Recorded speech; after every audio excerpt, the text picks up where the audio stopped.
मित्रों, Bharat selection wing के YouTube channel पर आप लोगों का स्वागत है। मित्रों, आज हम लोग परिसंचरण तंत्र की दूसरी क्लास में हैं और हम इसमें हृदय का आज हम लोग अध्ययन करेंगे, हृदय की कार्यविधि का। ठीक है, तो हम अपने टॉपिक को शुरू करते हैं। मेन सेंटर हेडिंग आप लोग बना लीजिएगा।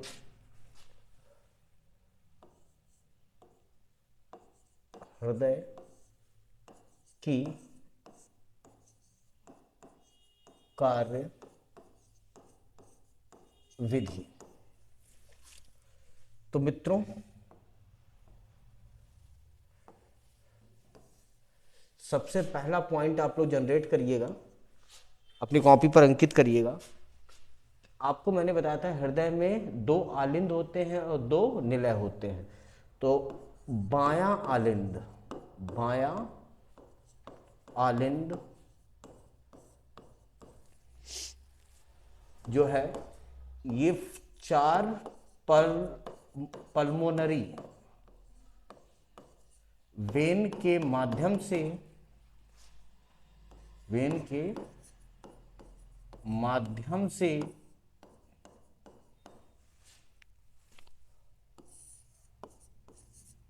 ऑक्सीजनेटेड ब्लड को ग्रहण करता है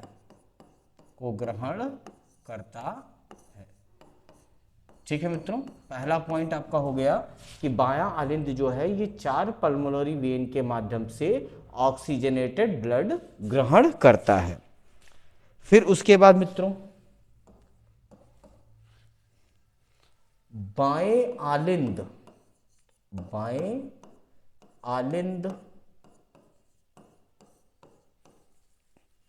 तथा बाएं निलय के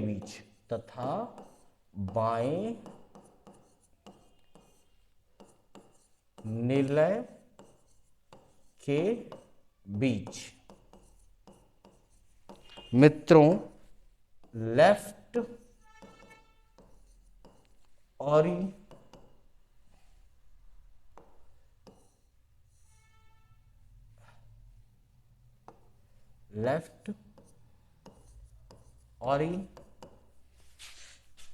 क्यूलोवेंट्रिकुलर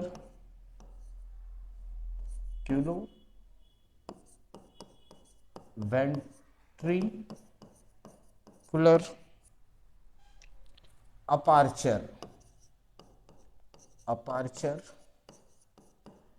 नामक छिद्र पाया जाता है। इस छिद्र को हम लोग बाइकस्पिड वॉल्व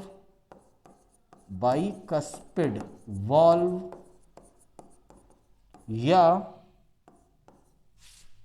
मिट्रल वॉल्व कहते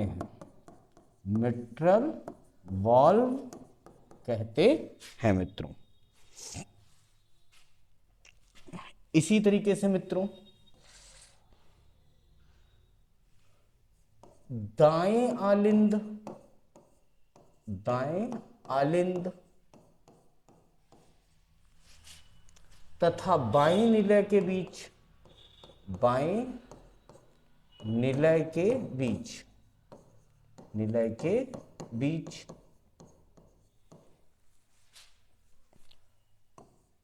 राइट ऑरिक्यूलो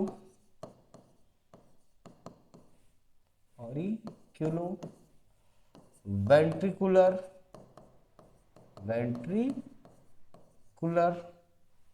अपार्चर नामक छिद्र पाया जाता है।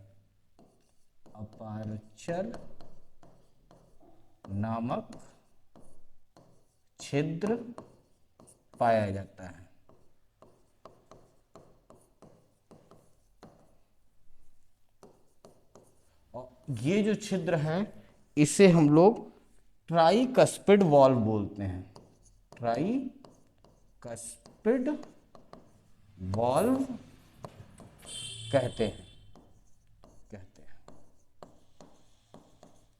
मित्रों।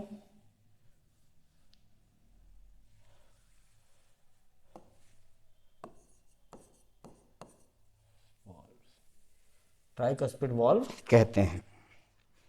अब ये जो बाइकस्पिड वॉल्व है और ट्राइकस्पिड वॉल्व है, ये दोनों वॉल्व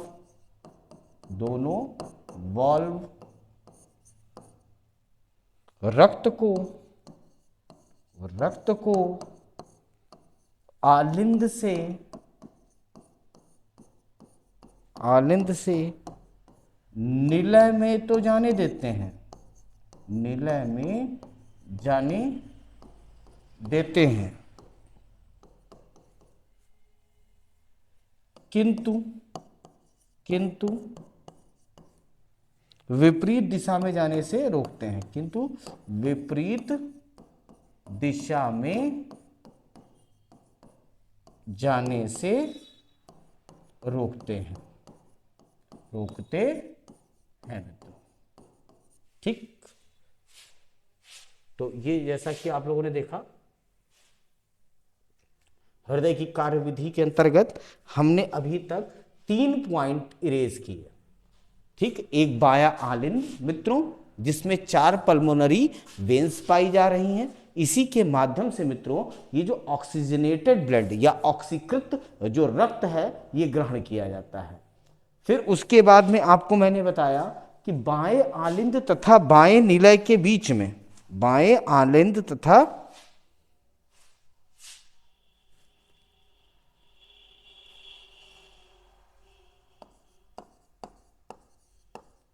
यहां पर एक पॉइंट छूट गया था, ऑक्सीजनेटेड ब्लड लंग से ऑक्सीजनेटेड ब्लड ग्रहण करता है। ठीक है, फिर उसके बाद बाएं आलिंद तथा बाएं निलय के बीच में लेफ्ट ऑरिकुलर वेंट्रिकुलर अपार्चर नामक एक छिद्र पाया जाता है, जिसमें बाइकस्पिड या मिट्रल वॉल्व जैसी संरचना पाई जाती है, जिससे इसी छिद्र को बाइकस्पिड वॉल्व या मिट्रल वॉल्व कहते हैं। वहीं दाएं आलिंद तथा बाएं निलय के बीच में राइट ऑरिकुलर वेंट्रिकुलर अपार्चर नामक छिद्र पाया जाता है, और इस छिद्र को हम लोग ट्राइकस्पिड वॉल्व कहते हैं। मित्रों, इसी के बाद बताया था कि ये जो बाइकस्पिड वॉल्व है और ट्राइकस्पिड वॉल्व, ये दोनों वॉल्व रक्त को आलिंद से निलय में तो जाने देते हैं, किंतु विपरीत दिशा में जाने से क्या करते हैं, रोकते हैं मित्रों। ठीक है, जिससे आपको एक एक चीज का ध्यान कायदे से आप लोग रखिएगा और अपने नोट्स को मेंटेन करिएगा। अब मित्रों हमारा टॉपिक वही है। ठीक, तो आलिंद की, आगे हम लोग बढ़ते हैं, आलिंद की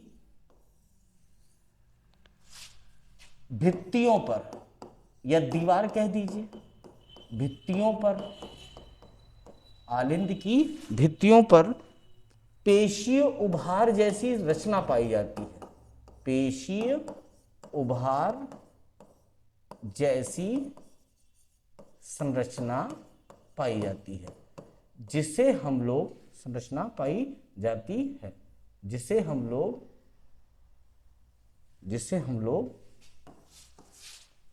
पैक्टिनेट मसल्स कहते हैं, जिसे हम लोग पैक्टिनेट मसल्स कहते हैं।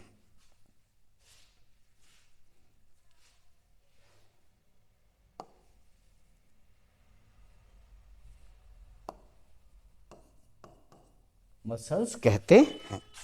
ठीक, एक पॉइंट तो ये हो गया मित्रों। अब आगे अगला पॉइंट, निलय की भित्ति, निलय की भित्ति, भित्ति का मतलब है दीवार, निलय की भित्ति आलिंद की तुलना में, आलिंद की तुलना में अधिक मोटी होती है, अधिक मोटी होती है। यहीं पर एक नोट पॉइंट भी है, आपको यह भी याद रखना है कि जो बायां निलय है, बाएं निलय की भित्ति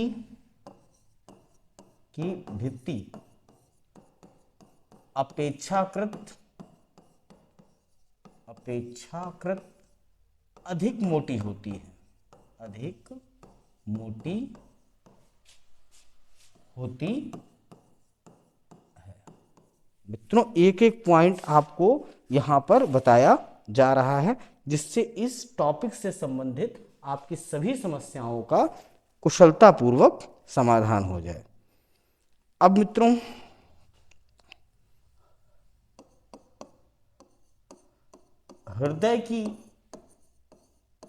हृदय की पेशियों से, हृदय की पेशियों से धागे नुमा संरचना निकलती है, धागे नुमा संरचना निकलती है,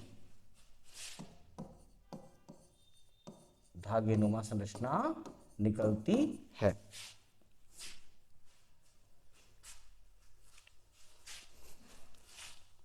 जो वाल्व में प्रवेश करती है,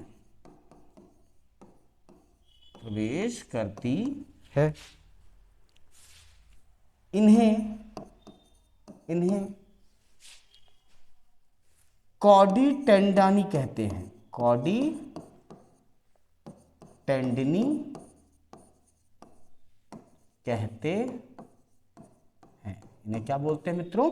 कॉडी टेंडनी कहते हैं। इसी तरह मित्रों बाएं निलय के अगले भाग से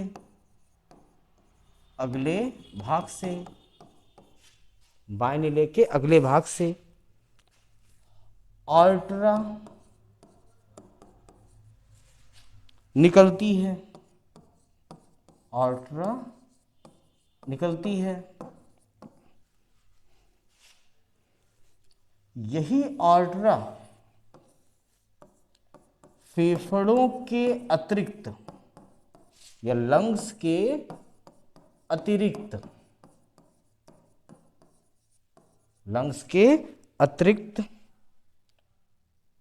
या लंग्स को छोड़कर अन्य भागों तक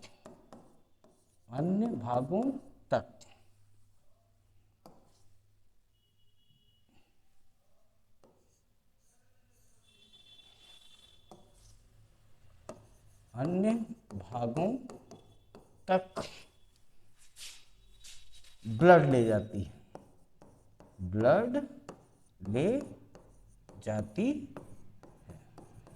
ठीक है मित्रों, तो ऑर्टरा का भी आपको वर्क पता चल गया। इसी तरह के मित्रों ऑर्टरा के उद्गम स्थल पर 3 अर्धचंद्राकार वॉल्व पाए जाते हैं, 3 अर्धचंद्राकार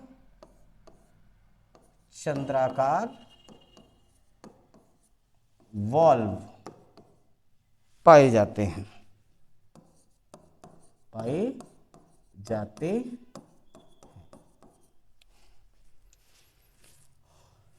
अब इनका वर्क क्या है? इन वॉल्व का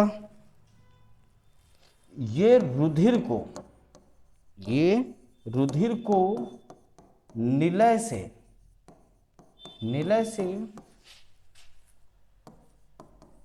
ऑर्टरा में आने तो देते हैं किंतु वापस नहीं जाने देते। एक एक टॉपिक आपको इसी तरीके से समझाते जा रहे हैं, जिससे आपका चीजें समझना आपके लिए क्या है मित्रों? आसान रहे।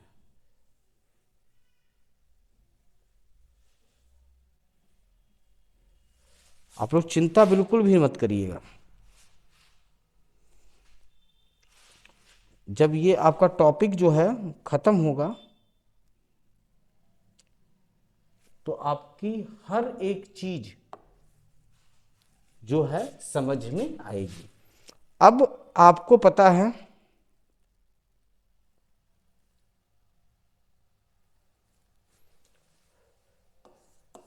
आप लोग जो देख रहे हैं टॉपिक वो है हृदय। हृदय में आपके दो आलिंद में दो अग्र महाशिरा, दो अग्र महाशिरा होती हैं, ठीक, जिसमें से एक है आपकी superior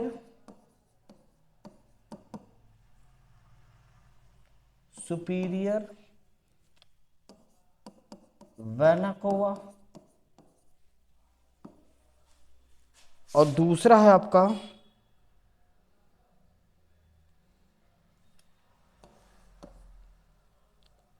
पश्च महाशिरा।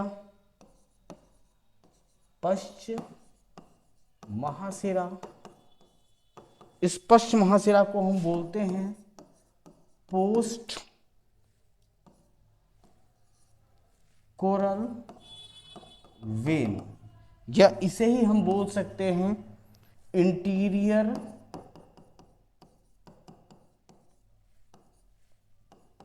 Vena cava. Interior vena cava.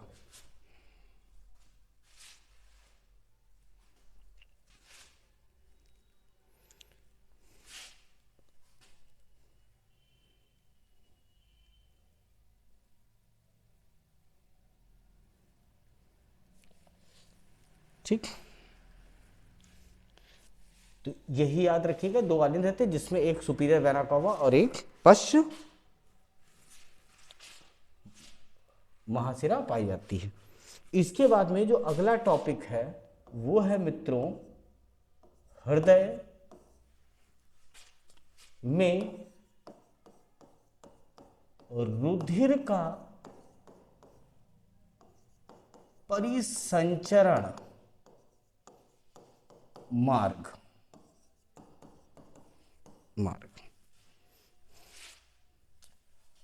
अब इसमें देखते हैं कि परिसंचरण मार्ग कहाँ पर है। तो मित्रों सबसे पहले हम देखिए, सबसे पहले ब्लड जो का मामला हम लोग रिलेट करें लंग्स। तो इसी लंग्स से जो आपका ब्लड है वो ऑक्सीजनेटेड होता है या ऑक्सीकृत होता है, ठीक, ब्लड कैपरीज। ये ऑक्सीजनेटेड ब्लड जो है ये पल्मोनरी वेन में जाता है,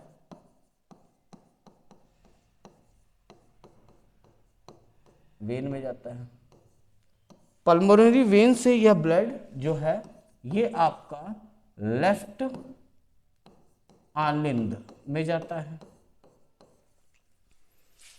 लेफ्ट आलिंद से मित्रों यह ब्लड जो है लेफ्ट निलय में जाता है। वहां से यह ब्लड जो है सिस्टेमिक आर्टरा में जाता है। वहां से यह ब्लड जो है मित्रों धमनी में जाता है। इस धमनी से ब्लड जो है मित्रों शरीर के समस्त अंग तथा ऊतक में जाता है, किंतु लंग्स को छोड़कर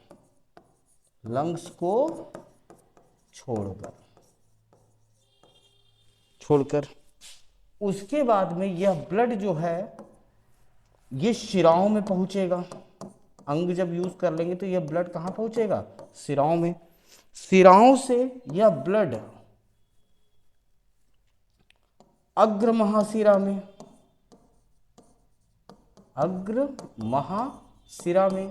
और अग्र महाशिरा में जाएगा साथ में पश्चिम महाशिरा, अग्र और पश्चिम महाशिरा। उसके बाद में यह ब्लड जो है मित्रों दायां आलिंद में ब्लड जाता है। दाएं आलिंद से मित्रों यह दाएं निलय में जाता है। दाएं निलय से मित्रों यह ब्लड जो है पल्मोनरी महाधमनी में जाता है, पल्मोनरी महाधमनी, और वहां पर लंग्स के माध्यम से फिर से ब्लड को ऑक्सीजनेट किया जाता है। ठीक है, तो ये था आपका रुधिर का परिसंचरण या रुधिर के प्रवाह का मार्ग कि ऑक्सीजनेटेड ब्लड कहां तक हुआ और यहां पर अनाक्सीकृत हो जाता है जब आपके समस्त अंग इस ऑक्सीजनेटेड ब्लड का यूज कर लेते हैं। ठीक है मित्रों, आगे बढ़ते हैं। परिसंचरण के दौरान मित्रों, परिसंचरण के दौरान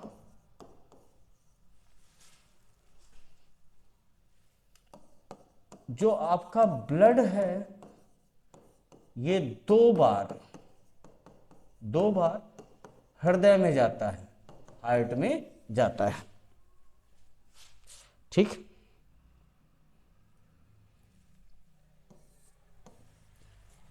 एक बार दाहिने भाग में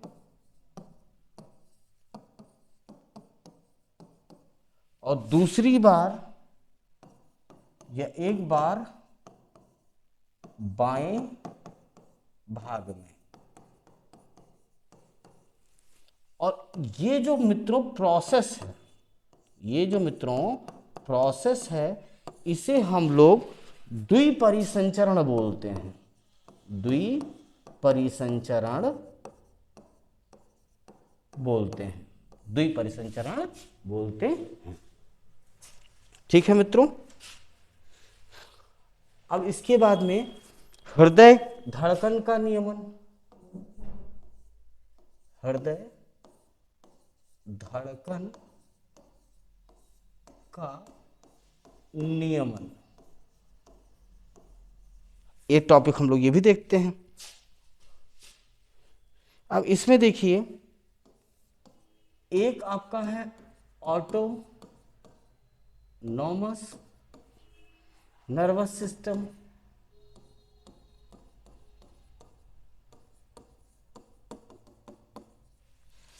और दूसरा है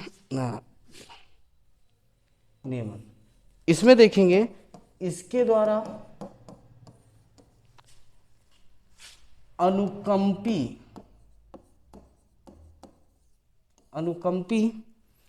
तंत्रिका तंत्र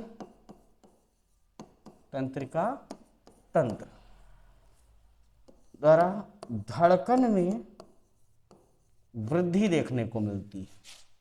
ठीक है, और दूसरा जो इसके द्वारा होगा वो होगा परानुकंपी तंत्रिका तंत्र, इसके द्वारा आपके धड़कन में कमी देखने को मिलती है। ठीक है, तो हृदय धड़कन का नियमन जो है ये कहाँ होता है मित्रों? तो ये होता है पश्च मस्तिष्क में। कहाँ पर होता है मित्रों? पश्च मस्तिष्क में। और मस्तिष्क में कहाँ पर? तो आपका होता है मेडुला ओब्लांगटा, मेडुला ओब्लांगटा,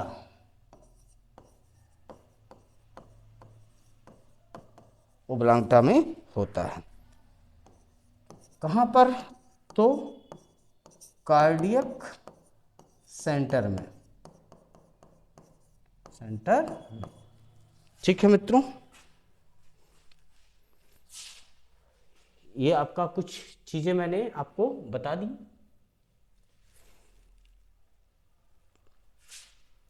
इसी तरीके से आज हम लोग एक चीज और देख लेते हैं। एक आपसे अक्सर एग्जाम में रहता है ईसीजी क्या है। ठीक है, तो ये है आपका इलेक्ट्रो कार्डियोग्राफ, इलेक्ट्रोकार्डियोग्राफ। तो मित्रों, हार्ट इम्पल्स, हार्ट इम्पल्स, गलती ही लिख दिया, यही होता है हार्ट इम्पल्स के दौरान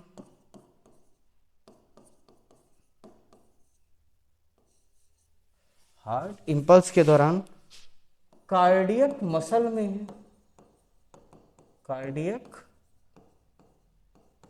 मसल में विभवांतर के कारण, विभवांतर के कारण उत्पन्न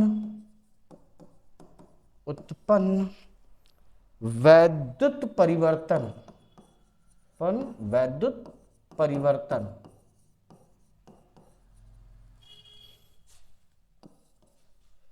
इलेक्ट्रोकार्डियोग्राम कहलाता है, नाम कहलाता है तथा इसको मापने के लिए प्रयुक्त उपकरण वो आपका इलेक्ट्रोकार्डियोग्राफ होता है मित्रों। तो ये हम लोग का आज जो हम लोगों ने पढ़ा मित्रों, उसके बारे में आपके सारी चीजें आ गई हैं। अब जैसा कि पूर्वत एक हम लोगों ने नियम बना रखा है कि अंतिम 5 से 6 मिनट में हम लोगों ने जितना पढ़ रखा था उसका हम रिवीजन करेंगे। और मित्रों, रिवीजन जो व्यक्ति करता है वो हमेशा लाभ की स्थिति में रहता है, ऐसा कंपटीशन के हर एक विद्वान ने विधिवत समझाया है। तो मित्रों, आज हम लोग पढ़ के आ रहे हैं हृदय की कार्य विधि। तो मित्रों, सबसे पहले बताया गया कि हृदय में दो चीजें देखिए, 2 आलिंद होते हैं, 2 निलय होते हैं। उसमें बाइकस्पिड वॉल्व, ट्राइकस्पिड वॉल्व जैसी कई संरचनाएं पाई जाती हैं, अग्रशिरा, पश्चिमाशिरा, सारी चीजें। तो हम क्रमशः एक एक करके चीजों को रिवीजन के अंतर्गत देखते हैं। तो बाएं आलिंद में 4 पल्मोनरी वेन के माध्यम से लंग से ऑक्सीजनेटेड ब्लड ग्रहण किया जाता है बाएं आलिंद। बाएं आलिंद तथा बाएं निलय के बीच में एक छिद्र पाया जाता है जिसे लेफ्ट ऑरिक्युलो वेंट्रिकुलर अपार्चर कहते हैं। इसी छिद्र का अन्य नाम जो है बाइकस्पिड या मिस्ट्रल वॉल्व के नाम से भी इसे जानते हैं। वहीं दाएं आलिंद और बाएं निलय के बीच में राइट ऑरिक्युलो वेंट्रिकुलर अपार्चर नामक छिद्र पाया जाता है। इस छिद्र को हम लोग ट्राइकस्पिड वॉल्व के नाम से मित्रों जानते हैं। तो ये बाइकस्पिड वॉल्व और ट्राइकस्पिड वॉल्व, तो दोनों वॉल्व रक्त को आलिंद से निलय में जाने देते हैं किंतु विपरीत दिशा में जाने से रोकते हैं। यह इन वॉल्व का कार्य है मित्रों। ठीक, आगे बढ़ते हैं। आलिंद भित्तियों पर पेशी उभार जैसी रचना पाई जाती है आलिंद पर, जिसे पैक्टिनेट मसल कहते हैं। निलय की भित्ति पर मित्रों, निलय की भित्ति जो है ये आलिंद की तुलना में अत्यधिक क्या होती है, मोटी। याद रखिएगा मित्रों, बायां जो निलय है इसकी भित्ति अपेक्षाकृत क्या रहती है, अधिक मोटी। कभी भी क्वेश्चन पूछा जाता है निलय में कौन सी सबसे ज्यादा मोटी होती है, तो बाएं निलय। हृदय की पेशियों से मित्रों धागे नुमा संरचना निकलती है जो वॉल्व में प्रवेश करती है और इन्हें हम लोग क्या बोलते हैं, कॉर्डी टेंडनी कहते हैं। बाएं निलय के अगले भाग से ऑर्ट्रा निकलती है। ऑर्ट्रा जो है ये फेफड़े के अतिरिक्त अन्य भागों तक ब्लड को ले जाती है मित्रों। एक पॉइंट तो ये हो गया। ऑर्ट्रा के उद्गम स्थल पर मित्रों 3 अर्धचंद्राकार वॉल्व पाए जाएंगे। इन वॉल्व का भी कार्य वैसा ही है कि ये रुधिर को निलय से ऑर्ट्रा में तो आने देते हैं किंतु वापस नहीं जाने देते हैं। आगे देखते हैं। हृदय में 2 आलिंद में 2 अग्र महाशिरा होती हैं। एक होती है सुपीरियर वेना कावा और एक होती है इंटीरियर वेना कावा। ठीक, अब देखिए हृदय में रुधिर का परिसंचरण मार्ग तो मित्रों लंग्स, आपको इसके पहले मैंने बताया था श्वसन तंत्र के अंतर्गत लंग्स के चारों ओर जो है वो आपका एल्वोलाई जो है उसी के चारों ओर ब्लड कैपिलरीज का एक सघन जाल पाया जाता है, जहां पर गैसों का मित्रों क्या होता है, विनिमय होता है। CO2 को लंग्स की ओर और लंग्स से जो शुद्ध O2 है वो किधर की तरफ, ब्लड कैपिलरीज की तरफ जाती है। तो वही बताया गया कि लंग्स के माध्यम से ब्लड को ऑक्सीकृत किया गया है। यह ऑक्सीकृत ब्लड पल्मोनरी वेन में जाएगा, वहां से लेफ्ट आलिंद में जाएगा, उसके बाद में लेफ्ट निलय में जाएगा, उसके बाद में सिस्टमिक आर्टरा में जाएगा। यहाँ से यह ब्लड कहाँ जाएगा, धमनी, धमनी से कहाँ जाएगा, समस्त शरीर के समस्त अंग और ऊतकों में, ठीक है, जहाँ पर इसका यूज होगा। किंतु यह ब्लड कहाँ नहीं जाना है, लंग्स की तरफ। अब इसके बाद में जब ये सब कुछ यूज हो गया है तो ब्लड जो है ये अनाक्सीकृत या हो जाएगा, अनाक्सीकृत हो जाएगा। यहाँ से ब्लड सिराओं में चला गया, सिराओं से पश्च और अग्र महाशिरा में चला गया, वहाँ से दाएं आलिंद में जाएगा, दाएं आलिंद से दाएं निलय में जाएगा, उसके बाद में पल्मोनरी महाधमनी में जाएगा, और वहाँ से फिर से क्रिया वही होगी कि लंग्स के माध्यम से ये अनाक्सीकृत ब्लड को ऑक्सीकृत ब्लड में बदला जाएगा। मित्रों आगे देखते हैं। तो परिसंचरण के दौरान ब्लड जो है 2 बार हृदय में आता है, ठीक, एक बार दाहिने भाग में, दूसरे बार बाएं भाग, और इसी कारण हृदय में द्विपरिसंचरण की स्थिति देखने को मिलती है। आगे देखते हैं हृदय धड़कन का नियमन। तो ऑटोनॉमस नर्वस सिस्टम द्वारा होता है, और कैसे, तो अनुकंपी तंत्रिका तंत्र और परानुकंपी तंत्रिका तंत्र के माध्यम से। अनुकंपी तंत्रिका तंत्र के माध्यम से हृदय की धड़कन में वृद्धि होती है, वहीं परानुकंपी तंत्रिका तंत्र के माध्यम से हृदय की धड़कन में कमी आती है। हृदय धड़कन का नियमन पश्चिम मस्तिष्क में होता है मित्रों, ठीक है, और वहां पर क्या पाया जाता है, मेडुला ओब्लांगटा। मेडुला ओब्लांगटा में क्या है, कार्डियक सेंटर, वहीं पर हृदय धड़कन का मित्रों नियमन होता है। फिर ECG क्या है, तो हम लोग इसका फुल फॉर्म देखते हैं, इलेक्ट्रोकार्डियोग्राफ। ECG के दौरान हम देखिए हार्ट इम्पल्स के दौरान, ठीक, कार्डियक मसल में विभवांतर के कारण क्या उत्पन्न होता है, वैद्युत परिवर्तन, और यही परिवर्तन इलेक्ट्रोकार्डियोग्राम कहलाता है, ठीक है। और इस इलेक्ट्रोकार्डियोग्राम के लिए जिस उपकरण का हम यूज करते हैं उसे ही हम लोग ECG या इलेक्ट्रोकार्डियोग्राफ कहते हैं मित्रों। तो मित्रों उम्मीद है आपको यह क्लास पसंद आई होगी और आपने इसमें अच्छी तरीके से चीज़ों का अध्ययन किया होगा। अब हम कल नई क्लास में आपको मिलते हैं परिसंचरण तंत्र के तीसरे भाग के अंतर्गत।